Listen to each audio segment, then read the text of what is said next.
अब देखो बच्चों, अब हम आ जाते हैं नेक्स्ट पॉल्यूशन में, और ये पॉल्यूशन है वाटर पॉल्यूशन, जल प्रदूषण। ओके, तो देखो बच्चों, वाटर में होने वाला अनवांटेड एंड अनडिजायरेबल चेंज, जो कि वाटर की क्वालिटी को चेंज कर दे और वाटर ड्रिंकिंग पर्पस में अनफिट हो जाता है, तो ऐसे चेंज को हम क्या बोलते हैं बच्चों? Water pollution. समझे ना, कि वाटर में होने वाला अनवांटेड चेंज जो कि वाटर की क्वालिटी को चेंज कर दे और वाटर ड्रिंकिंग पर्पस में अनफिट हो जाए, तो ऐसे चेंज को हम बोलते हैं वाटर पॉल्यूशन। यही हमने डिफाइन किया है कि an unwanted change which deteriorates quality of water and it unfit for drinking is called water pollution. समझे बच्चों, कि जल की गुणवत्ता में होने वाला परिवर्तन जिससे जल पीने योग्य नहीं रह जाता, तो इसे बोलते हैं जल प्रदूषण। सीधा सा है कि हमारे वाटर में कोई अनवांटेड चेंज आ जाए और वाटर जो है ड्रिंकिंग पर्पस में क्या हो जाए, बिल्कुल अनफिट हो जाए, वो हमारे पीने योग्य ना रह जाए, तो हम इसी को क्या बोलते हैं? वाटर पॉल्यूशन, जल प्रदूषण। समझ गए बच्चों? ये था डेफिनेशन वाटर पॉल्यूशन। अब देखो, वाटर पॉल्यूशन के सोर्सेस क्या है, कि वाटर पॉल्यूशन कैसे होता है, ठीक है, किन कॉजेस से होता है। तो पहले तो हम सोर्सेस देखेंगे कि सोर्सेस ऑफ वाटर पॉल्यूशन, जल प्रदूषण के स्रोत। तो देखो, इन्हें 2 पार्ट्स में डिवाइड किया गया है। फर्स्ट है पॉइंट सोर्सेस, चिन्हित स्रोत। पॉइंट सोर्सेस मतलब होता है कि ऐसे सोर्स हैं, मींस जहां से ये जो पॉल्यूटेंट्स आ रहे हैं, ठीक है, तो जिन सोर्स से वो पॉल्यूटेंट आ रहे हैं वो आइडेंटिफाइबल हैं, मींस पहचानने योग्य हो, कि हमें ये पता है कि ये जो वाटर पॉल्यूटेंट्स हैं ये कहां से आ रहे हैं, उनको हम आइडेंटिफाई कर सकते हैं। तो ऐसे सोर्सेस को हम क्या बोलते हैं बच्चों? Point sources. ये लिखा कि involve discharge from identifiable points. समझ गए बच्चों? सीधा सा है कि हमें ये पता है कि जो वाटर पॉल्यूटेंट्स हैं, जो वाटर में पॉल्यूशन ला रहे हैं, तो इनका सोर्स क्या है, जिनकी पहचान की जा सकती है, तो वो कहलाते हैं क्या बच्चों? Point sources. ठीक है, निकला बहिर्स्राव पहचानने योग्य स्रोत से संबंधित होता है। मतलब जो स्राव पानी में बहिर्स्राव आ रहा है, कचरा आ रहा है या पॉल्यूटेंट्स आ रहे हैं, वो पहचानने योग्य स्रोत से आ रहे हैं, जिनको हम आइडेंटिफाई कर सकते हैं कि यहां से आ रहा है। जैसे डोमेस्टिक एंड इंडस्ट्रियल वेस्टेज, हमें ये पता है इंडस्ट्रियल वेस्टेज आ रहा है, मान लो नदी में आके मिल रहा है, ठीक है, तो हमें पता है कि ये इस इंडस्ट्री से आ रहा है। या डोमेस्टिक सोर्स जो होते हैं, डोमेस्टिक वेस्टेज होता है, हमें पता है कि ये इधर से बह के आ रहा है ये कचरा और इसमें मिलाया जा रहा है। तो ऐसे सोर्स क्या कहलाते हैं? Point sources.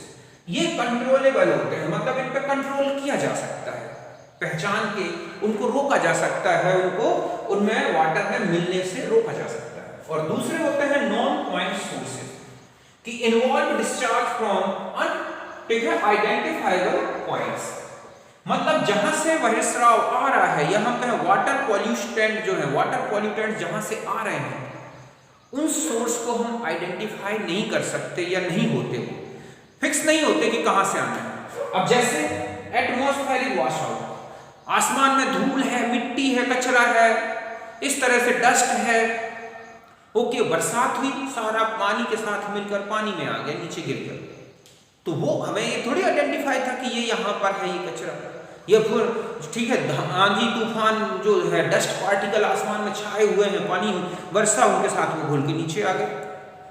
जस्ट ऐसा ही लैंड रन ऑफ, पानी जमीन में बह रहा है, उसका कचरा बह के पानी के स्रोत में आ गया, वाटर सोर्स में आ गया, नदी में, नाले में, तालाब में इकट्ठा हो गया, तो वो हमें नहीं पता थे। तो ऐसे क्या कहलाते हैं बच्चों? Non point sources. मींस ऐसे जो बहिर्स्राव है, निकला हुआ कचरा जो है, या वाटर पॉल्यूटेंट्स जो है, का स्रोत पहचानने योग्य नहीं होगा, ठीक है, जैसे कि atmospheric wash out, land run of. Atmospheric wash out का मतलब है कि आसमान में धूल मिट्टी है, बरसात हुई, सब नीचे आ गया, पानी में मिल गया, और जहां हमारे वाटर सोर्स थे, जहां कलेक्शन हो रहा है वाटर का, वहां जाके सब मिल गए। ऐसे ही लैंड रन ऑफ, पानी बह के जमीन मिट्टी से बह के जाके इकट्ठा हो रहा है, उसके साथ मिट्टी कचरा जो भी है सब कुछ बह के पानी में जाके मिल गया। तो ये कोई फिक्स सोर्स नहीं है, कोई ऐसे सोर्स नहीं है जहां हम आइडेंटिफाई कर सकें कि नहीं यहीं का ही ये जगह है। कहां से आया ये बता पाना पॉसिबल नहीं होता। तो सीधा सा है कि अगर हमें ये पता है कि वाटर पॉल्यूटेंट कहां से आ रहे हैं, अगर वो आइडेंटिफाई कर सकते हैं तो वो है क्या, पॉइंट सोर्सेस। और जिनमें आने वाले पॉल्यूटेंट्स को, वाटर पॉल्यूटेंट्स को हम नहीं बता पाएंगे कि ये कहां से आए हैं या कहां से नहीं आए हैं, तो वो कहलाते हैं नॉन पॉइंट सोर्सेस। तो पहले तो ये ध्यान रखें।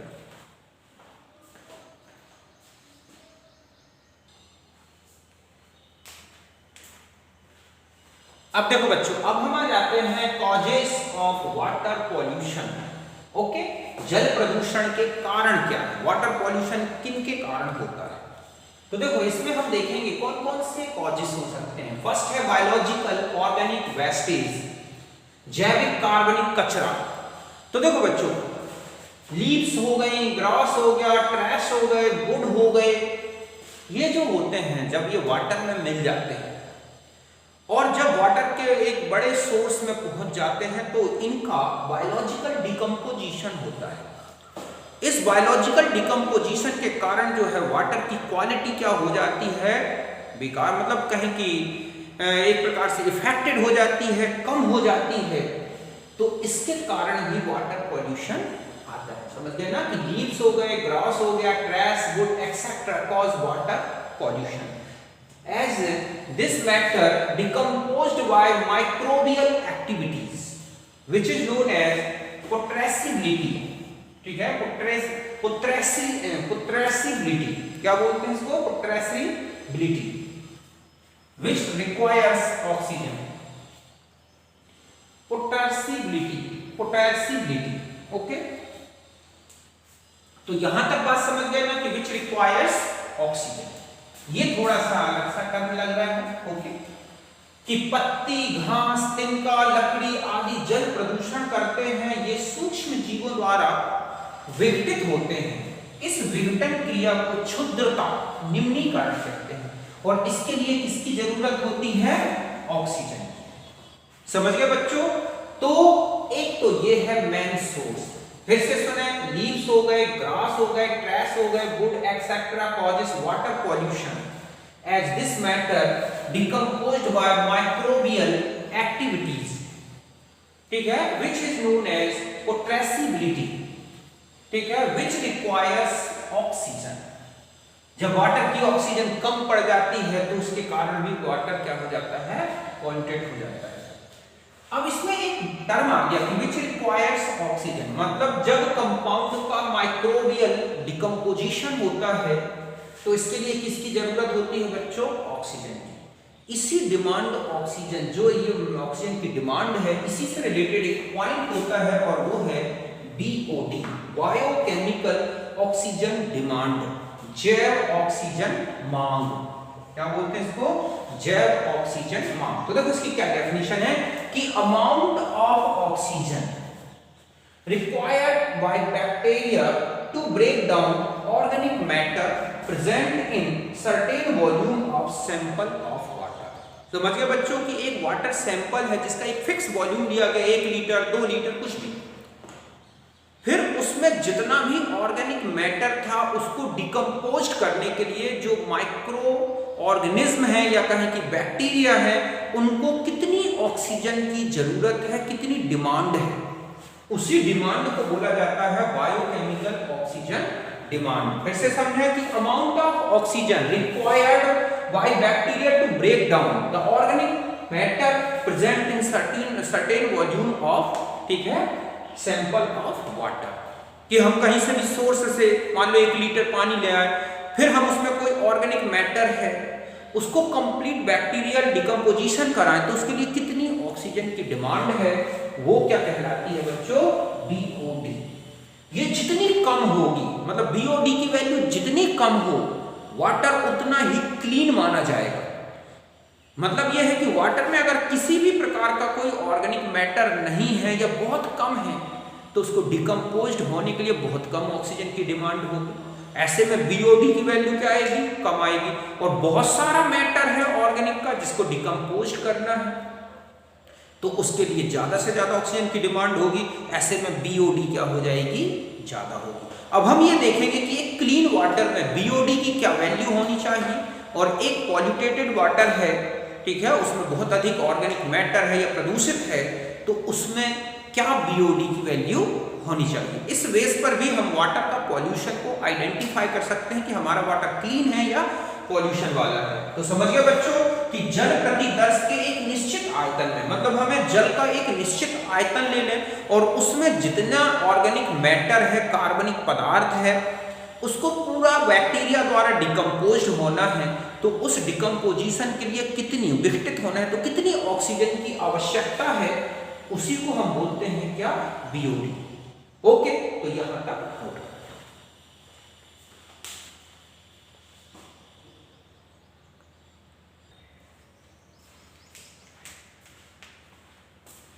तो देखो बच्चों, अभी मैंने आपको बीओडी की एक लिमिट बताई थी, तो देखो ये ध्यान रखना है, ये बहुत ही इंपॉर्टेंट क्वेश्चन है और आता भी है। ओके, देखो कैसे कि जो क्लीन वाटर है, ओके, उसका जो बीओडी होता है वो should be less than 5 ppm। मैंने अभी बताया कि जितना कम बीओडी वाटर का उतना ही ज्यादा क्लीन वाटर माना जाता है और बीओडी जितना हाई होगा वो वाटर उतना ही पॉल्यूटेटेड माना जाता है। तो यहां देखें आप कि जो क्लीन वाटर है उसका जो बीओडी है वो लेस देन क्या होता है, 5 ppm, जबकि हाईली जो पॉल्यूटेड वाटर है उसका जो ppm है आप देख रहे हैं वो कितना होता है, 17 ppm या इससे भी हाई होता है। समझ गए ना? तो इस बेस पर आप वाटर की क्वालिटी बता सकते हैं कि वाटर क्लीन है या पॉल्यूटेड है। अब नेक्स्ट समझिए बच्चों कि स्वच्छ जल का जो बीओडी है वो कितना होता है, 5 ppm और उससे भी कम होना चाहिए, मतलब 5 ppm से कम। जबकि अत्यधिक प्रदूषित जल का जो बीओडी है वो कितना होता है, 17 ppm से अधिक होता है। तो ये ऑब्जेक्ट का क्वेश्चन है। ओके, क्लीन वाटर का ppm किससे कम होना चाहिए और जो हाईली पॉल्यूटेड वाटर है तो इस पॉल्यूटेड वाटर का बीओडी कितना होना चाहिए, तो ये पॉइंट काम कर। अब नेक्स्ट जो है कॉज वाटर पॉल्यूशन का, फर्स्ट तो मैंने बता दिया ऑर्गेनिक, जो बायोलॉजिकल ऑर्गेनिक मैटर था, दूसरा है पैथोजेंस जिनको बोलते हैं रोग वाहक। तो देखो बच्चों, वायरसेस हैं, प्रोटोजुआ है, बैक्टीरिया हो गए, समझ गए ना, हेलमेंथ्रीज हो गए, एलगी हो गया, ये सब क्या है, डिसीज कॉजिंग एजेंट्स होते हैं। ये क्या होते हैं, सब डिसीज कॉजिंग एजेंट्स होते हैं। समझ गए बच्चों, कौन कौन, वायरसेस हो गए, प्रोटोजुआ हो गए, बैक्टीरिया हो गए, हेलमेंथ्रीज हो गए, एलगी हो गया, ये सब बहुत ही ज्यादा हार्मफुल और कौन से डिसीज कॉजिंग बैक्टीरिया या एजेंट्स हैं, इन्हीं को क्या बोला जाता है, पैथोजेंस।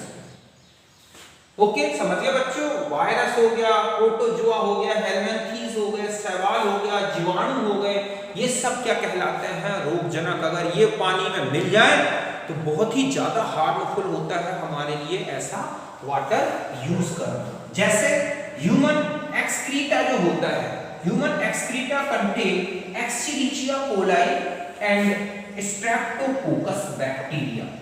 समझ गए बच्चों कि जो ह्यूमन एक्सक्रीटा है, मानव मल जिसको हम बोलते हैं, मानव मल में क्या होता है, E coli, Escherichia coli and streptococcus bacteria which causes gastrointestinal disease।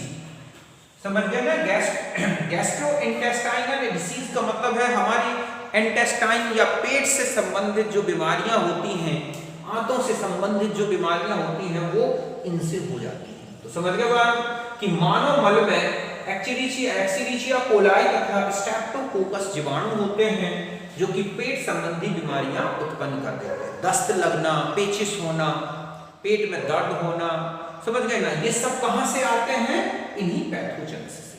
तो ये सबसे ज्यादा हमारे लिए हार्मफुल। थर्ड होता है केमिकल पॉल्यूटेंट्स, रासायनिक प्रदूषण। एक्चुअली ये जो है केमिकल पॉल्यूटेंट पॉल्यूटेंट्स ये आर्टिफिशियल हैं, मींस मानव ने निर्मित किए हैं, और ये आज इंडस्ट्रियल ग्रोथ जो हो रही है, समझ गए ना, हमारे फर्टिलाइजर्स जो एग्रीकल्चर में यूज होते हैं, ये सब इन्हीं से रिलेटेड है।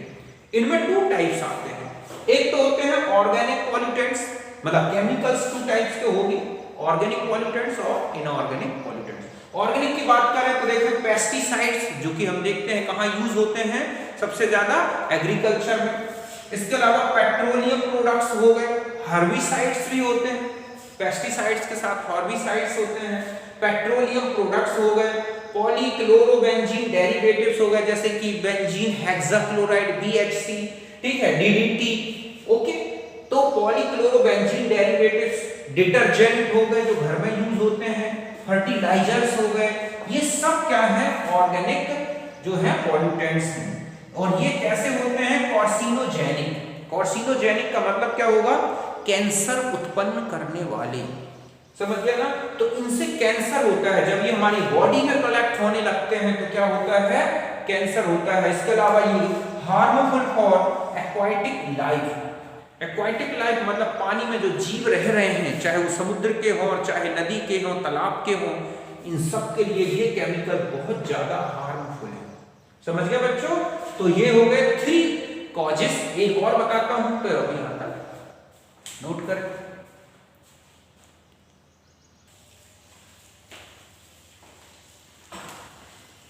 अब देखो बच्चों, अब हम आ जाते हैं इनऑर्गेनिक पॉल्यूटेंट्स में। अभी मैंने ऑर्गेनिक बताया, अब इनऑर्गेनिक में देखो एसिड्स हो गए, एल्कलीज हो गए, heavy metals such as cadmium, nickel etcetera, ठीक है, they damage central nervous system, liver and kidneys. समझ गए बच्चों कि अगर ये जैसे कि एसिड्स हैं, एल्कली हैं, हेवी मेटल्स हैं, भारी धातुएं हैं जैसे CdHg, निकल, अगर ये हमारे वाटर में पॉल्यूटेंट्स के फॉर्म में आते हैं तो हमारा जो सेंट्रल नर्वस सिस्टम है वो बहुत ज्यादा इफेक्टेड होता है, डैमेज हो सकता है, जिससे पैरालिसिस हो जाती है, ठीक है, लीवर खराब हो सकता है, किडनी फेल हो सकती है। ये सारे केमिकल्स जो है बहुत ही ज्यादा क्या है, हार्मफुल होते हैं। एक तो ऑर्गेनिक पेस्टिसाइड्स जो आपने देखे, इनऑर्गेनिक देखे, ये सब ये किस में आते हैं, केमिकल पॉल्यूटेंट्स में। अब एक टर्म आता है यूट्रोफिकेशन, कि यूट्रोफिकेशन क्या है। यूट्रोफिकेशन तो देखो क्या होता है कि जो फर्टिलाइजर्स जिनमें फॉस्फेट एडिटिव होता है, मींस जिनमें फॉस्फेट होता है, calcium phosphate, calcium super phosphate, calcium super phosphate of lime, इस तरह के जो फर्टिलाइजर्स हैं जिनमें फॉस्फेट एडिटिव होते हैं, मींस जिनमें फॉस्फेट मेनली मिले होते हैं, अगर वो वाटर में जाते हैं तो देखो क्या क्या इफेक्ट डालते हैं। When added in water accelerates the formation of algae, क्या करते हैं, एल्गी बढ़ा देते हैं सरफेस में, और एल्गी जब बहुत ज्यादा हो जाती है तो वाटर सरफेस क्या हो जाएगी, एल्गी से कवर हो जाती है, which cover the surface of water and reduces oxygen concentration in water. और ऐसे में क्या हो जाता है, वाटर में ऑक्सीजन की कंसंट्रेशन कम हो जाती है। एक तो ये फैक्ट डालते हैं बच्चों, और दूसरा है कि अगर हाई कंसंट्रेशन हो गई फॉस्फेट की, तो phosphate concentration in water result in dense plant population. Okay, एक तो एल्गी बढ़ी जो सरफेस को कवर कर लेगी, दूसरा है जो फॉस्फेट होते हैं ये क्या करते हैं कि वाटर में प्लांट को डेंस कर देते हैं, मतलब ज्यादा से ज्यादा भीड़ बढ़ा देते हैं पानी में। अब दोनों कंडीशंस में क्या होगी कि जो वाटर है उसमें डिसॉल्व ऑक्सीजन कम होने लगेगी।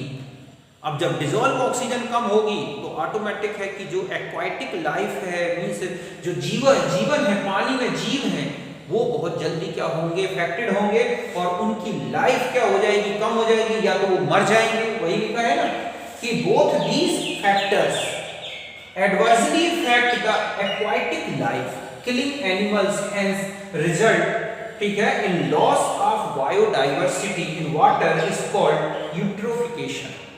ऐसे में क्या होगा कि पानी में जो बहुत अलग अलग मतलब डिफरेंट टाइप्स के जो एनिमल्स हैं, ठीक है, वो धीरे धीरे कम होने लगेंगे, वाटर में मरने लगेंगे, और ऐसे में जो पानी में बहुत सारे डिफरेंट टाइप के जीव्स हैं उनकी संख्या कम होगी, तो बायोडाइवर्सिटी क्या हो जाएगी बच्चों, गड़बड़ हो जाएगी।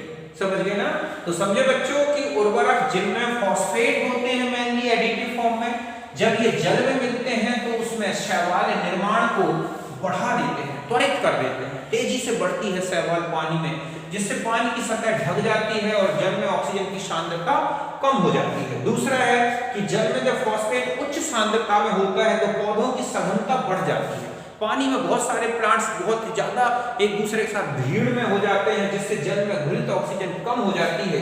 अब ये दोनों जो कारक हैं, ये लिखा ना कि बोथ दीज फैक्टर्स, दोनों कारक adversely effect the aquatic life, जी जो उसमें पानी में जो जीवन है, ठीक है, उसमें विपरीत प्रभाव डालते हैं और किलिंग एनिमल्स, और पानी में धीरे धीरे जीव मरने लगते हैं।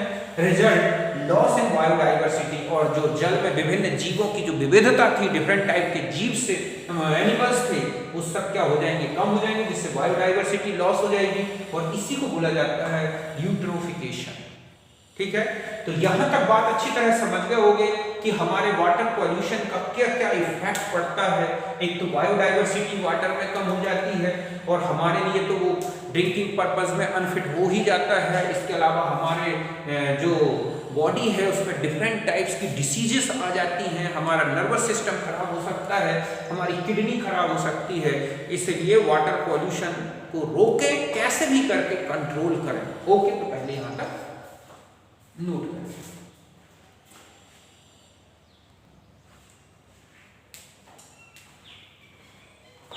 अब देखो बच्चों, अब हम आ जाते हैं control of water pollution. Water pollution को कैसे कंट्रोल किया जाए। ओके, तो देखो इसके लिए 2 मेथड्स बताई गई हैं। एक है ट्रीटमेंट ऑफ स्वेज, ठीक है, ट्रीटमेंट ऑफ स्वेज। तो जो स्वेज है मींस जो कचरा आ रहा है पानी के साथ, ठीक है, तो सबसे पहले क्या किया जाए कि जो वाटर पॉल्यूटेड है, जिसमें इस तरह का स्वेज वाटर जो है, उसको अच्छी तरह से चर्न मतलब होता है स्टर करना, तो चर्न किया जाए। फिर passed into tank where heavier particles settle down. Okay, और फिर इस पूरे पानी को बड़े बड़े टैंक में पास किया जाता है, जहां पर क्या हो जाते हैं, जो हेवियर पार्टिकल्स हैं वो नीचे बैठ जाते हैं। अब जो वाटर आया प्योर वाटर, अब जो प्योर वाटर है, फिर इसको क्लोरीन हो गया, एलम हो गया, चूना हो गया, इनसे ट्रीटेड किया जाता है, तब जाके जो वाटर है फिर वो ड्रिंकेबल पर्पस से यूज किया जा सकता है। समझ गए ना कि first it is churned and passed into tank where heavier particles settle down and following pure water, अब जो बाहर आ रहा है पानी is sterilized with chlorine and alum and lime। समझ गए बच्चों, बहिस्राव को उपचारित करना, तो जल को अच्छी तरह से मथकर बड़े बड़े टैंक में भेजा जाता है। ऐसा करने से भारी कण नीचे बैठ जाते हैं।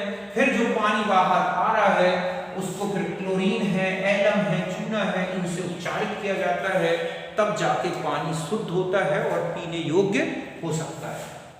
दूसरा है ट्रीटमेंट ऑफ इंडस्ट्रियल वेस्टेज। अब इंडस्ट्रियल जो वेस्टेज होते हैं, औद्योगिक स्तर पर जो कचरा निकलता है बच्चों, उसमें बहुत सारे एसिड्स, बेसिस, केमिकल्स, ये सब होते हैं। अब उनको कैसे हटाया जाए, तो देखो सबसे पहले first neutralised acid and alkali. पहले जो वाटर आ रहा है, ठीक है, जो वेस्टेज आ रहा है, उसको एसिड और बेस है उनको न्यूट्रल किया जाता है। फिर क्या किया जाता है, dissolved chemical substances can be precipitated bye chemicals. फिर जो डिसॉल्व्ड सब्सटेंसेस हैं उसमें उनको क्या किया जाता है, प्रेसिपिटेटेड किया जाता है, तब जाके फिर वाटर क्या होता है, फिर उसको क्लोरीन से, इसके अलावा फिर आयन एक्सचेंज मेथड से, इन सब से क्या किया जाता है, प्यूरिफाइड करने के बाद ही वो वाटर फिर क्या होता है, हमारे ड्रिंकिंग पर्पस में यूज होता है। तो ये कुछ मेथड्स हैं जिनसे कि वाटर पॉल्यूशन को कम किया जा सकता है, हटाया जा सकता है।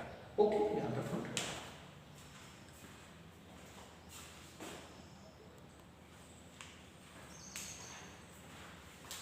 अब देखो बच्चों, ये एक बहुत ही इंपॉर्टेंट टॉपिक है। आप देखोगे पर ईयर में इसमें कोई ना कोई क्वेश्चन आता रहता है किसी ना किसी कंपटीशन में। तो ये है international standards for drinking water.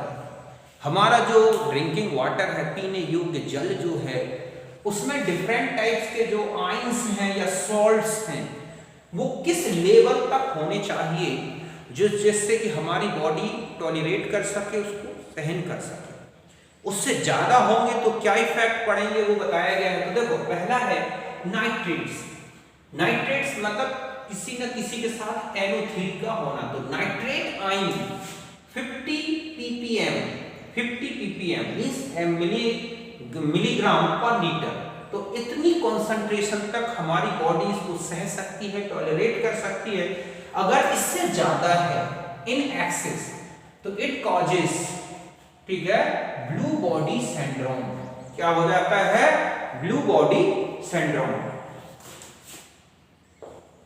Okay, तो इस तरह से blue baby syndrome, blue baby, blue body syndrome, blue baby syndrome,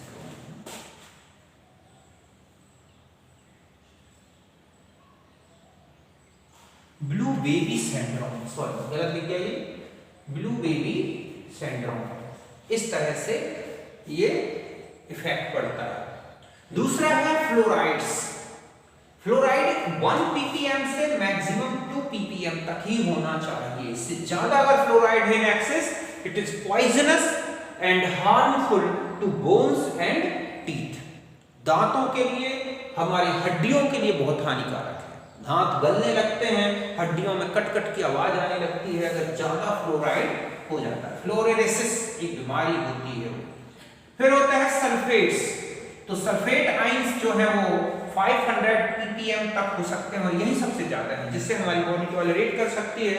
अगर इससे ज्यादा है तो causes laxative effect. Laxative effect मतलब स्किन हमारी एक अजीब टाइप का बिहेव करने लगती है। फिर है लेड। लेड है, इसकी मैक्सिमम है 50 ppb पार्ट पर बिलियन। ये तो बिलियन में है, ये बिलियन में, मतलब बहुत कम कंसंट्रेशन अगर बॉडी में है तो ही हमारी बॉडी टॉलरेट कर सकती है। इन एक्सेस में हो जाए तो डैमेज किडनी, ब्रेन, लीवर, ये सबसे ज्यादा इफेक्टेड होते हैं लेड से। फिर आता है पीएच। तो वाटर का पीएच इस लिमिट के अंदर हो तब तो हमारी बॉडी के लिए कोई दिक्कत नहीं है। इससे कम या इससे ज्यादा पीएच हो जाए तब हमारी बॉडी में बफर सिस्टम जो हमारी बॉडी का है वो क्या हो सकता है? डिस्टर्ब हो सकता है। तो ये याद रखना है बच्चों। ये जो है ना मेन तो इतना, ये बार बार पूछा जाता है कि हमारी बॉडी में फ्लोराइड्स का कंसंट्रेशन मिनिमम से कितना होना चाहिए, सल्फेट का क्या होना चाहिए, लेड का क्या होना चाहिए। तो सल्फेट ही हाई है और ठीक है नाइट्रेट, बाकी सब आप देख रहे हैं बहुत कम होते हैं। अदर मेटल्स अगर हमारी बॉडी में है तो देखो Fe 0.2 ppm तक होना चाहिए, Mn 0.0 से 0.5 तक 0.05 ppm, aluminium 0.2 ppm, copper 3.0 ppm, zinc 5.0 ppm, Cd 0.005 ppm। इनसे ज्यादा अगर मेटल हमारी बॉडी में आयंस आते हैं तो वो हमारे लिए हार्मफुल होंगे। तो ये बहुत ही इंपॉर्टेंट चार्ट है, आप इसे याद रखना है। इससे समझ लो एक तो ऑब्जेक्ट आना ही है। ओके, इसे नोट करें।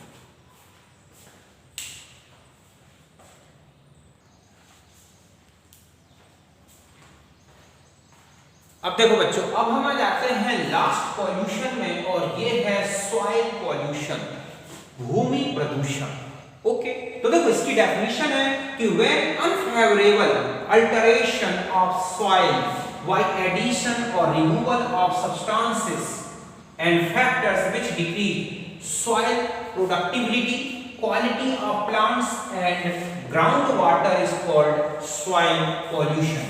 समझ गए बच्चों कि जो हमारा सॉइल है, भूमि है, उसमें ऐसा कोई भी अनफेवरेबल अल्टरेशन, अवांछनीय परिवर्तन जिसको बोलते हैं, जिससे क्या हो जाए कि जो लैंड है उसकी प्रोडक्टिविटी कम हो जाए, प्लांट है या जो हमारा अंडरग्राउंड वाटर है उसकी क्वालिटी में किसी प्रकार का एक अनफेवरेबल चेंज आ जाए, तो इसी को हम क्या बोलते हैं, लैंड या कहें कि सॉइल पॉल्यूशन। समझिए ना कि when unfavourable alteration by addition और removal of substances and factors. समझ गए ना कि जो हमारी सॉइल है, जो हमारा लैंड है, हम उसमें किसी प्रकार का कोई केमिकल या कोई भी फैक्टर को जोड़ दें, निकाल दें, और इससे हमारी जो सॉइल है उसमें कुछ अनफेवरेबल अल्टरेशन आ जाए, जिससे कि जो हमारी सॉइल है उसकी प्रोडक्टिविटी कम हो जाए, उपजाऊपन कम हो जाए, उसमें लगे हुए प्लांट्स या उसका जो अंडरग्राउंड वाटर है उसमें किसी भी प्रकार का क्या हो जाए, एक क्वालिटी बदल जाए, तो हम कहेंगे वो क्या है, सॉइल पॉल्यूशन। यहां तक बात समझ गए बच्चों कि जब भूमि में पदार्थों या अन्य कारकों के जुड़ने या निकलने से भूमि में अवांछनीय परिवर्तन होते हैं, जिससे भूमि की उत्पादक क्षमता कम हो जाती है, पौधे और जल की गुणवत्ता में कमी आ जाती है, तो इसे हम बोलते हैं भूमि प्रदूषण। अब आते हैं कि कॉजेस क्या है, कैसे होता है सॉइल पॉल्यूशन। तो देखो, सॉइल पॉल्यूशन के लिए जो सबसे इंपॉर्टेंट जो फैक्टर्स हैं, एक तो होते हैं कौन से, पेस्टिसाइड्स। पेस्टिसाइड्स वो हैं जो कि किसमें मिलाए जाते हैं, सॉइल में, कि वो अनवांटेड जो ऑर्गेनिज्म है उनकी ग्रोथ को रोक दें, उनको किल कर दें। जैसे कि आप देखोगे इसमें आते हैं हमारे कौन कौन से इंसेक्टिसाइड्स, हर्बिसाइड्स, फंजीसाइड्स, अभी मैं इनको डिटेल में समझाऊंगा। इसके अलावा फिर हम यूज करते हैं फर्टिलाइजर्स, उनके जो केमिकल्स हैं वो जो अनयूज्ड रह जाते हैं वो भी बहुत ज़्यादा इफेक्ट डालते हैं। इसके अलावा इंडस्ट्रियल वेस्टेज है, डोमेस्टिक वेस्टेज है, इस तरह के जो जब सब्सटेंसेस हमारी सॉइल में मिल जाते हैं तो आता है सॉइल पॉल्यूशन। समझ गए बच्चों। तो कॉजेस ऑफ सॉइल पॉल्यूशन, भूमि प्रदूषण के कारण, एक एक करके हम समझेंगे। फर्स्ट है हमारा पेस्टिसाइड्स। तो ये टॉक्सिक केमिकल्स हैं। ये क्या है बच्चों, toxic chemicals that are used to kill और stop the growth of unwanted organism. ऐसे केमिकल्स जो कि यूज किए जाते हैं किसके लिए, जो अनवांटेड माइक्रो ऑर्गेनिज्म है या ऑर्गेनिज्म है उनको किल करने के लिए, उन्हें उनकी ग्रोथ को रोकने के लिए, वो कहलाते हैं पेस्टिसाइड्स। समझ गए बच्चों। ऐसे रसायन जो दूसरे अनचाहे जीवों को मारने या उनकी वृद्धि को रोकने के लिए यूज होते हैं वो है पेस्टिसाइड, जहरीले पदार्थ। इनमें आते हैं इंसेक्टिसाइड्स, हर्बिसाइड्स और फंजीसाइड्स। अब हम इन तीनों को पहले समझेंगे, फिर फर्टिलाइजर्स आते हैं, फिर आता है हमारा क्या, डोमेस्टिक एंड इंडस्ट्रियल वेस्टेज। तो पहले यहां तक नोट करें।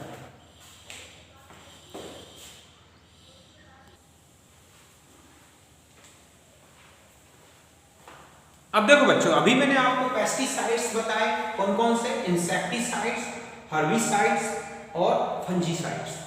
एक एक करके समझते हैं। कीटनाशक, kill the insects which destroy the crop.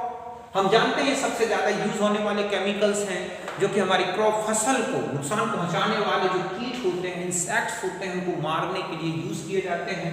समझ गए ना, फसलों को नष्ट करने वाले कीटों को मारने के लिए प्रयुक्त होते हैं। जैसे कि डीडीटी है, हालांकि इसका यूज अब रोक दिया गया है। BHC है, बेंजीन हेक्साक्लोराइड, ठीक है, एल्ड्रिन है, डाई एल्ड्रिन है।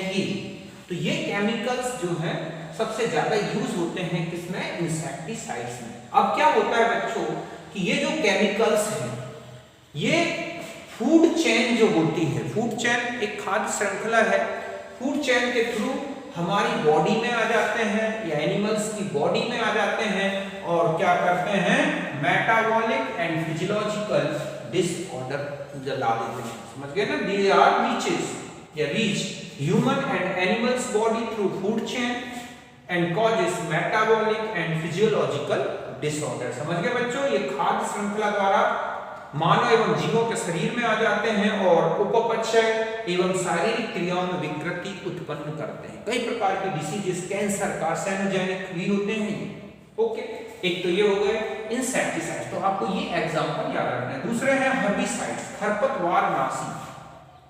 क्या होता है कि जो क्रॉप्स होती है, फसल होती है, उसके साथ कुछ अनवांटेड प्लांट्स या अदर इस तरह से छोटे हर्ब्स जो आ जाते हैं, हर्ब्स आ जाते हैं, उनको हटाना होता है। तो ये कहलाते हैं, इनके लिए जो केमिकल्स यूज होते हैं वो कहलाते हैं herbicide. These are the chemicals which control weeds.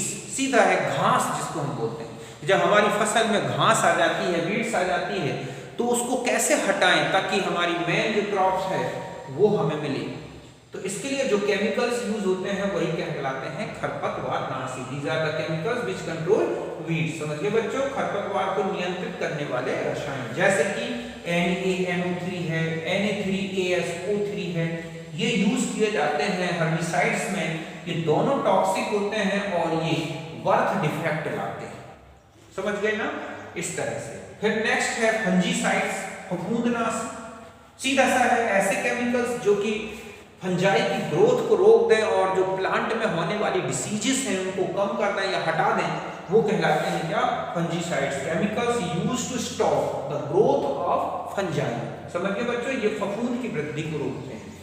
Chemical है ऑर्गेनो मरकरी कंपाउंड। ये है ऑर्गेनो मरकरी कंपाउंड। ये बहुत ही अधिक पॉइजनस कंपाउंड है, CH3 होल्ड ट्वाइस Hg, जैसे कि डाइमेथाइल मरकरी। ठीक है, क्यों ये जो है पॉइजनस क्यों है, क्योंकि जब ये डिकम्पोज्ड होता है तो क्या फ्री कर देता है मरकरी, और जब हम मरकरी हमारी बॉडी में पहुंचती है तो ये ब्रेन को क्या कर सकती है, ब्रेन है, किडनी है या नर्वस सिस्टम है, इसको डैमेज कर सकती है। अभी हमने देखा भी था।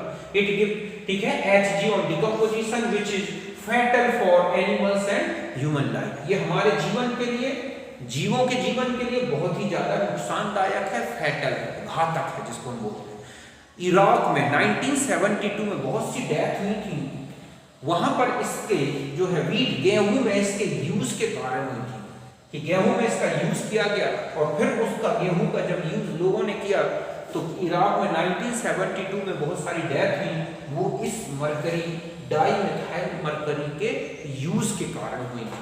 समझ गए ना, तो ये एक इंपॉर्टेंट पॉइंट है। ओके, तो यहां तक नोट।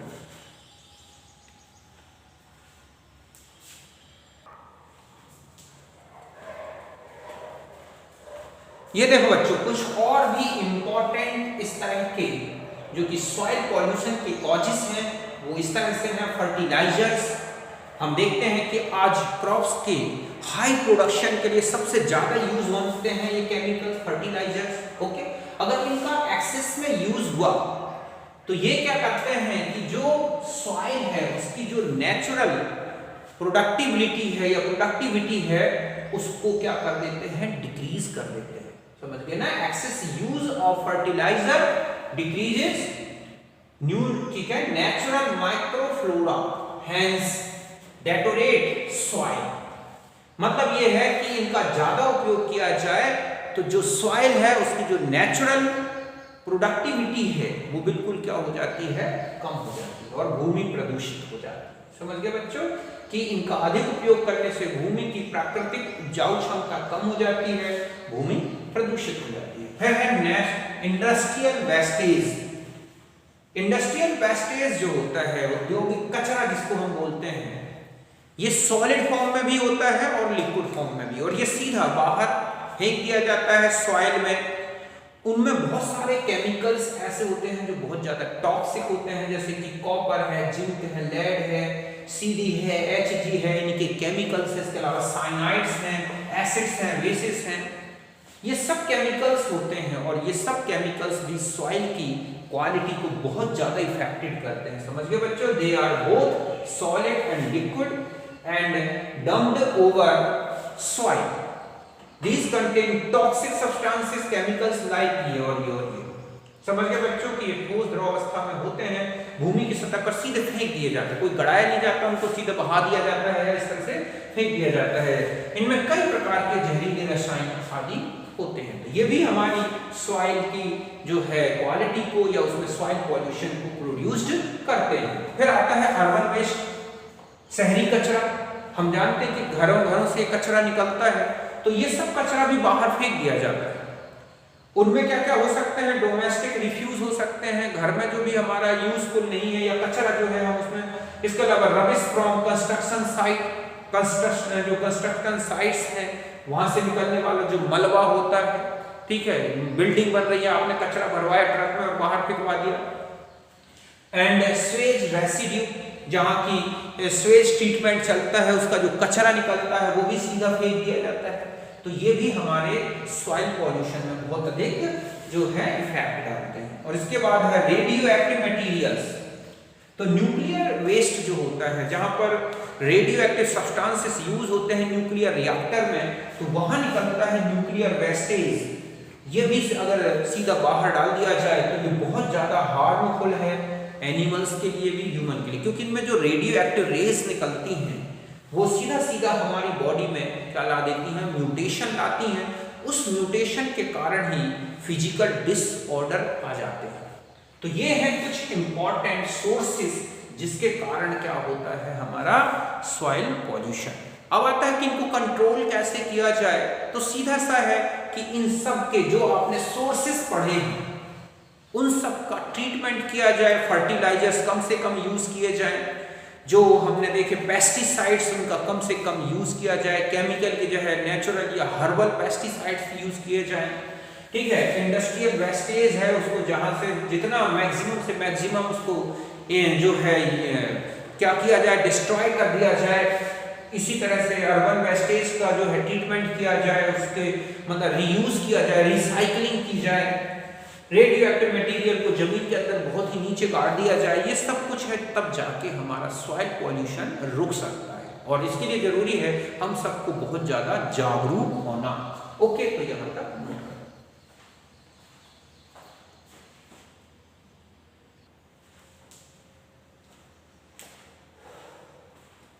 अब देखो बच्चों, लास्ट में हम आ जाते हैं और ये है strategies to control environmental solution. समझ लेना कि जो एनवायरमेंटल पॉल्यूशन है उसको कंट्रोल करने के लिए क्या स्ट्रेटजीज अपनाई जाए, यूज की जाए, जिससे हमारा एनवायरमेंटल पॉल्यूशन कंट्रोल में रहे। ओके, कि पर्यावरण प्रदूषण को नियंत्रित करने की रणनीति। तो देखो क्या क्या हो सकते हैं, हम कैसे कंट्रोल कर सकते हैं एनवायरमेंटल पॉल्यूशन को। एक तो होता है रिसाइकलिंग, पुनर्चक्रीकरण।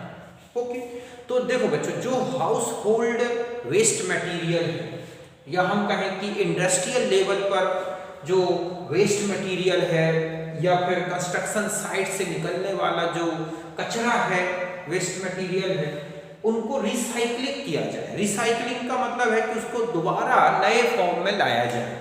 ओके, कि wastage are recycled into manufacturing of new material.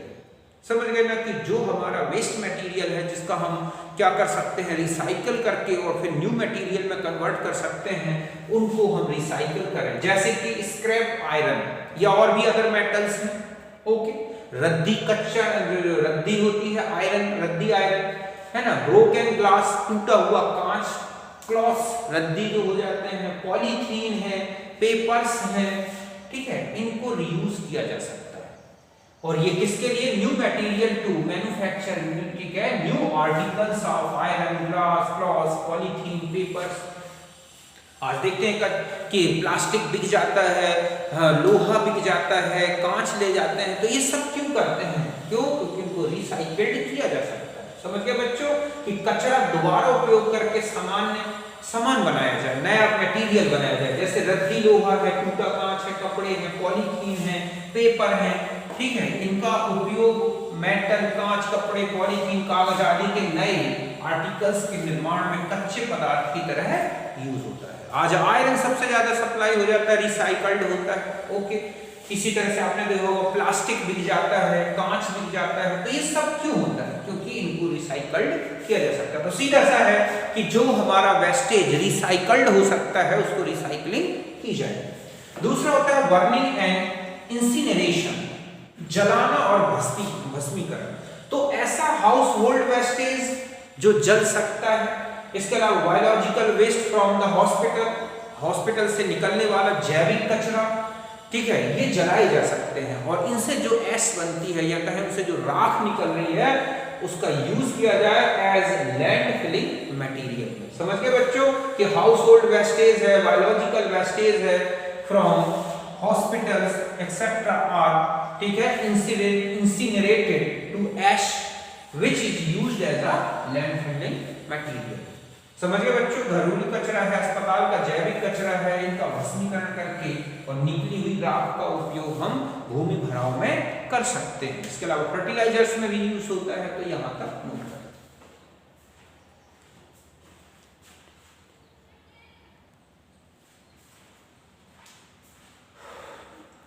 अभी देखो बच्चों, मैंने आपको बताया कि एनवायरमेंटल पॉल्यूशन को कैसे कंट्रोल किया जाए, जिसके मैंने टू, ठीक है, वो बताए, कहना चाहिए टू मेन फैक्टर्स बताए। अब मैं तीसरा बता रहा हूं कि वो किस तरह से हमारा कंट्रोल किया जा सकता है, और वो है सीवेज ट्रीटमेंट। ये मैं ऑलरेडी बता चुका हूं, समझ गए ना, कि जो इंडस्ट्रियल सीवेज है या कहें कि हमारे डोमेस्टिक वेस्टेज है, उसका ट्रीटमेंट किया जाए। ट्रीटमेंट करने के लिए क्या किया जाता है, ठीक है, कि it involve several steps such as filtration किया जाता है, ठीक है, और हैवी पार्टिकल्स को सेटल डाउन किया जाता है, decomposition of organic matter by microbial oxidation and removal of various fines by precipitation. मतलब सीधा सा है कि जो भी सीवेज है उसका ट्रीटमेंट किया जाए, जिससे से ज्यादा कचरा जो है वो बाहर हो जाए और वो कम से कम पॉल्यूशन प्रोड्यूस्ड करे। ओके, तो इस तरह से कंट्रोल करने के जो डिफरेंट वेज हैं,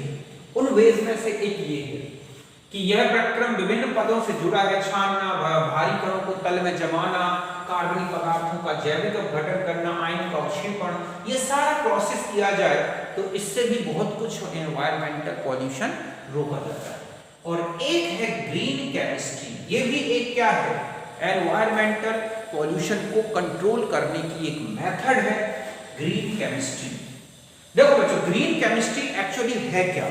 ग्रीन केमिस्ट्री ये कहती है कि ये जो हमारा प्रोडक्शन प्रोसेस है, किसी भी मैटर का जो प्रोडक्शन प्रोसेस है, उसमें इस तरह की मेथड्स यूज की जाएं, ठीक है, केमिस्ट्री के रेगुलेशन, प्रिंसिपल, रूल्स का यूज करके इस तरह से मेथड्स यूज की जाए जो कि कम से कम पॉल्यूशन प्रोड्यूस्ड करें। यही लिखा है ना कि new branches of chemistry which utilise the existing knowledge and practice या प्रिंसिपल्स, ठीक है, रूल्स, हम इनको और भी कह सकते हैं प्रैक्टिस एंड प्रिंसिपल, ठीक है, rules etcetera, so as to bring about reduction in the production of pollutant is called green chemistry. Thus it is the production process by which minimum pollution is added to the environment by utilizing existing principle and knowledge of chemistry. सीधा सा है कि chemistry के principal, rules और knowledge का use करके production process इस तरह से चलाई जाए कि इससे कम पॉल्यूटेंट बने, मींस कम से कम पॉल्यूशन प्रोड्यूस्ड हो, एनवायरमेंटल पॉल्यूशन। तो इसी को हम बोलते हैं क्या, ग्रीन केमिस्ट्री। समझ गए बच्चों कि एक ऐसी ब्रांच केमिस्ट्री की जिसमें केमिस्ट्री के ही सिद्धांतों का उपयोग होता है, उनके ज्ञान का उपयोग होता है, और ऐसी मेथड्स को प्रोत्साहित किया जाता है प्रोडक्शन के लिए, उत्पादन के लिए ऐसी विधियों को प्रयोग किया जाता है जिससे कम से कम पॉल्यूटेंट्स बने, कम से कम पॉल्यूशन प्रोड्यूस्ड हो जाए। तो इसे बोला गया है क्या, ग्रीन केमिस्ट्री। जैसे आप कहते हैं ना कि इंसेक्टिसाइड्स हैं या पेस्टिसाइड्स हैं, तो पेस्टिसाइड्स केमिकली ना होकर अगर हर्बल पेस्टिसाइड यूज किए जाए तो एक तो इनके प्रोडक्शन में किसी भी प्रकार का पॉल्यूशन नहीं आएगा और ना ही इनके यूज से आएगा। तो अगर हम केमिकल्स जो पेस्टिसाइड्स यूज कर रहे हैं केमिकली, आर्टिफिशियल, उनके प्रोडक्शन में भी पॉल्यूशन आता है, उनके यूज में भी पॉल्यूशन आता है, बट हम ऐसी मेथड यूज करें कि हर्बल पेस्टिसाइड्स यूज करें, जैसे कि नीम का, ठीक है, पत्तियों का केमिकल निकाल लें, रस निकाल लें, पत्तियों के धुएं का यूज करें, ठीक है, इस तरह के केमिकल्स यूज करें जिसके कारण किसी प्रकार का पॉल्यूशन भी ना फैले, उनके ना तो यूज में ना उनके प्रोडक्शन में। तो ये एक ग्रीन केमिस्ट्री के कॉन्सेप्ट पर बेस्ड होगा। ऐसे ही जैसे ब्लीचिंग कर रहे हैं, तो ब्लीचिंग हम ब्लीचिंग पाउडर से ना करके हाइड्रोजन पेरोक्साइड से करें, इससे हाइड्रोजन पेरोक्साइड किसी भी प्रकार का पॉल्यूशन नहीं फैलाता। समझ गए ना। जैसे और भी है, एलोपैथिक मेडिसिन की जगह पर होम्योपैथिक मेडिसिन यूज की जाए, तो ऐसी प्रोसेस यूज की जाए जिसके कारण हमारा पॉल्यूशन कंट्रोल हो जाए। तो केमिस्ट्री के जब इन कॉन्सेप्ट्स का, इन नॉलेज का जब यूज किया जाता है तो केमिस्ट्री की ऐसी ही ब्रांच को क्या बोला गया है, ग्रीन केमिस्ट्री। लिखा है ना कि new branch of chemistry which utilized the existing knowledge, practice, principle, rules so as to bring about reduction in the production of pollutant is called green chemistry। ये बहुत ही अच्छी कहें कि ब्रांच है जिससे हम पॉल्यूशन को कंट्रोल कर सकते हैं। Thus it is production process by which minimum pollution is added to environment by utilizing existing principle and knowledge of chemistry। समझ गए बच्चों कि विज्ञान की वह शाखा जो रसायन विज्ञान के ज्ञान और सिद्धांतों का उपयोग करके प्रदूषकों के उत्पादन को कम करती है। अर्थात यह वह उत्पादन प्रक्रम है जिसमें रसायन विज्ञान के नियम और ज्ञान से उत्पादन प्रक्रिया में कम से कम प्रदूषकों के निर्माण को प्रोत्साहित करती है। जैसे कहते हैं ना, विदेशी ना अपना के स्वदेशी अपना। ऐसा क्यों? क्योंकि जो हमारा विदेशी मटेरियल है उसमें ज्यादा पॉल्यूशन आता है, जबकि हम स्वदेशी अपनाएंगे तो कम पॉल्यूशन आएगा। समझ गए ना? हर्बल प्रोडक्ट्स यूज करें तो पॉल्यूशन भी कम होगा, उनके प्रोडक्शन में भी कम होगा। तो इस तरह से इसी से रिलेटेड है ग्रीन केमिस्ट्री। कुछ एग्जांपल्स समझाता हूं मैं, पहले आप इसे नोट करें।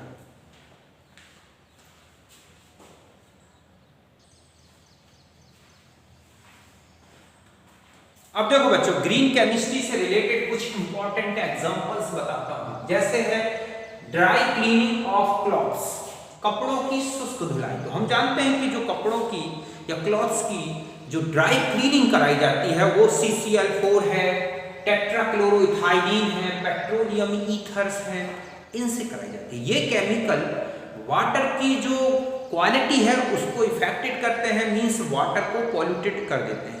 तो वाटर जब पॉल्यूटेड हो जाएगा तो इनका यूज एक हार्मफुल है। तो ऐसे में अगर इन केमिकल्स की जगह पर किसका यूज किया जाए, CO2, लिक्विफाइड CO2, तो ये एक ग्रीन केमिस्ट्री में आएगा। क्यों? क्योंकि लिक्विफाइड CO2 जो होती है ये डिटर्जेंट के साथ यूज की जाए तो ये ग्राउंड वाटर की क्वालिटी में कोई इफेक्ट नहीं डालती। दूसरा है ये क्या हो जाती है, एक गैसियस फॉर्म में चेंज हो जाती है यूज होने के बाद। ऐसे में हमारे वाटर की क्वालिटी में किसी प्रकार का कोई इफेक्ट नहीं पड़ेगा। तो यही लिखा है कि use of liquefied CO2 in the place of tetrachloroethylene, carbon tetrachloride, petroleum ether along with suitable detergent, because CO2 is less harmful for groundwater than organic chemicals जो आपने ये लिखे। समझ गए बच्चों कि अगर कपड़ों की धुलाई में द्रवित CO2 का उपयोग टेट्राक्लोरोइथाइलीन है, कार्बन टेट्राक्लोराइड है, पेट्रोलियम ईथर के स्थान पर करने से हमारा भूमिगत जल प्रदूषित नहीं होगा और CO2 कम हानिकारक होगी या वो प्रभावित नहीं करती क्योंकि CO2 कम हानिकारक। ओके, तो एक तो ये ध्यान रखना है। तो ये एक एग्जांपल हो गया। दूसरा है bleaching of clothes and paper, कपड़ों और पेपर की जो ब्लीचिंग एक्शन होती है विरंजन, तो इसके लिए विरंजक चूर्ण, ब्लीचिंग पाउडर का यूज होता है। ब्लीचिंग पाउडर भी एक टॉक्सिक नेचर का होता है, एक पॉल्यूटेंट की तरह वर्क करता है, वाटर पॉल्यूशन मैन फैलाता है। तो ऐसे में अगर हम उसमें ब्लीचिंग पाउडर की जगह पर H2O2 का यूज करें तो H2O2 एक बेटर रिजल्ट भी देता है और किसी भी प्रकार से हार्मफुल नहीं है। तो ये भी एक ग्रीन केमिस्ट्री का एग्जांपल है कि हम ऐसे केमिकल्स का यूज करें अपनी डेली लाइफ में कि उनके न तो प्रोडक्शन में किसी प्रकार का पॉल्यूशन फैले और न ही उनके यूज में। तो यही तो ग्रीन केमिस्ट्री का कॉन्सेप्ट है। आज कोरोना ने सबसे बेस्ट ग्रीन केमिस्ट्री का एग्जांपल दिया है। हम अपनी डेली लाइफ को अगर बहुत ही अच्छा कंफर्ट करना चाहते हैं, अपने आप को फिट रखना चाहते हैं, तो हम हर्बल प्रोडक्ट्स यूज करें, नेचर के नियमों का पालन करें। हम देखते हैं इससे ना तो पॉल्यूशन फैलेगा और ना ही इनका प्रोडक्शन इस तरह से पॉल्यूशन का होगा। हम नेचुरल प्रोडक्ट्स का यूज करें, हल्दी है, तुलसी है, ठीक है, अश्वगंधा है, ठीक है, काली मिर्च है, इनका यूज करें तो हमारी एक बॉडी की जो स्टेमिनर है, हमारी जो कहें कि रेजिस्टेंस पावर है, रोग प्रतिरोधक क्षमता है, वो भी अच्छी रहेगी और इनका प्रोडक्शन नेचुरल होता है, इनसे कोई पॉल्यूशन नहीं फैलेगा, ना ही कि इनके यूज में ना ही प्रोडक्शन में। दूसरा है हम अपने आप को एक्सरसाइज से फिट रख सकते हैं। हमें फिट रखने के लिए किन्हीं केमिकल्स की जरूरत नहीं होगी, जिससे उनके प्रोडक्शन में जो पॉल्यूशन फैल रहा है वो कम हो जाएगा। तो ये भी एक क्या है, ग्रीन केमिस्ट्री का।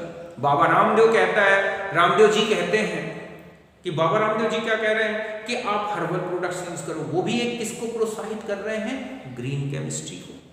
तो समझ गए ना, तो ग्रीन केमिस्ट्री एक ऐसी ब्रांच है जो हमें सिखाती है कि हम पॉल्यूशन को कैसे कम कर सकते हैं। यहां तक समझ गए ब्लीचिंग। अब हम और आ जाते हैं सिंथेसिस ऑफ केमिकल्स, इनके बारे में।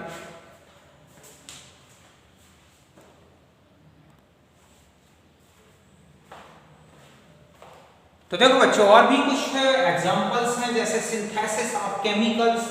तो बहुत सारे केमिकल्स हैं जिनकी सिंथेसिस अगर ग्रीन केमिस्ट्री के रूल्स से की जाए तो मिनिमम से मिनिमम पॉल्यूटेंट्स बनते हैं। ओके, जैसे कुछ एग्जांपल्स बताता हूं कि these days ethanol is being synthesized industrially by one step addition process. one step oxidation process of ethene. ethene का ऑक्सीडेशन किस स्टेप से इसमें होता है, एसिटाल्डिहाइड में, जो बाद में रिड्यूस करके किसमें कन्वर्ट कर ली जाती है, एथेनॉल में, जिसमें यील्ड है 90%। मींस 90% तक एथीन को किसमें कन्वर्ट किया जा सकता है, एथेनॉल।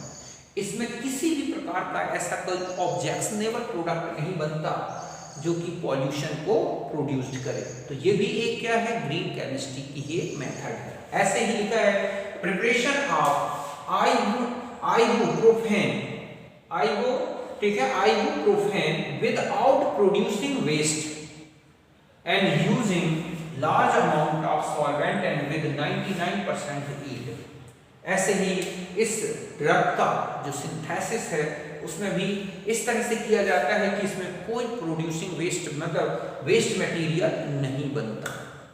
तो ऐसे तो बहुत सारे एग्जांपल्स हैं जिसमें हम ग्रीन केमिस्ट्री के रूल्स का यूज देख सकते हैं। आज हर्बल प्रोडक्ट्स का यूज होना ये भी एक ग्रीन केमिस्ट्री का एग्जांपल्स है। विदेशी की जगह स्वदेशी यूज करना ग्रीन केमिस्ट्री का एग्जांपल है। शहरीकरण से गांवों में जो आप लाइफ देखते हैं उनके द्वारा यूज किए गई मेथड्स देखते हैं, वो भी किसके एग्जांपल्स हैं, ग्रीन केमिस्ट्री के। समझ गए ना। तो ग्रीन केमिस्ट्री सीधा सा है, एक ऐसी ब्रांच है जो ये बताती है कि आप केमिकल्स जो यूज कर रहे हैं या जो भी आप यूज कर रहे हैं उनके यूज में कोई पॉल्यूशन नहीं फैले और न ही उनके प्रोडक्शन में किसी प्रकार का क्या फैले, पॉल्यूशन। तो वही क्या है, ग्रीन केमिस्ट्री का कॉन्सेप्ट है। ओके, तो ये थे कुछ important ideas for control of environmental pollution. तो देखो बच्चों, ये हमारा जो यूनिट था एनवायरमेंटल केमिस्ट्री, इसका जितना भी मैटर हमारे सिलेबस से रिलेटेड था, जिनसे रिलेटेड क्वेश्चंस आते हैं, वो मैटर मैंने कंप्लीट डिस्कस कर दिया। इस तरह से हमारा ये यूनिट फिनिश हो गया। अब हम जो यूनिट नेक्स्ट डिस्कस करेंगे और वो यूनिट होगी हमारी एनालिटिकल केमिस्ट्री। उस केमिस्ट्री में हम टाइट्रेशन क्या कहलाता है, कितने टाइप्स होते हैं, क्या कॉन्सेप्ट्स लगते हैं, इसके अलावा जो रेडिकल टेस्ट होते हैं जो आप प्रैक्टिकल में करते हैं, एसिडिक रेडिकल, बेसिक रेडिकल, उनके क्या कॉन्सेप्ट्स हैं, वो कैसे टेस्ट लगाए जाते हैं, इनसे रिलेटेड मैटर डिस्कस करेंगे। तब जाके हमारी पूरी chemistry A to Z complete हो जाएगी। ओके, तो मिलते हैं नेक्स्ट वीडियो में, तब तक के लिए नमस्कार, थैंक यू।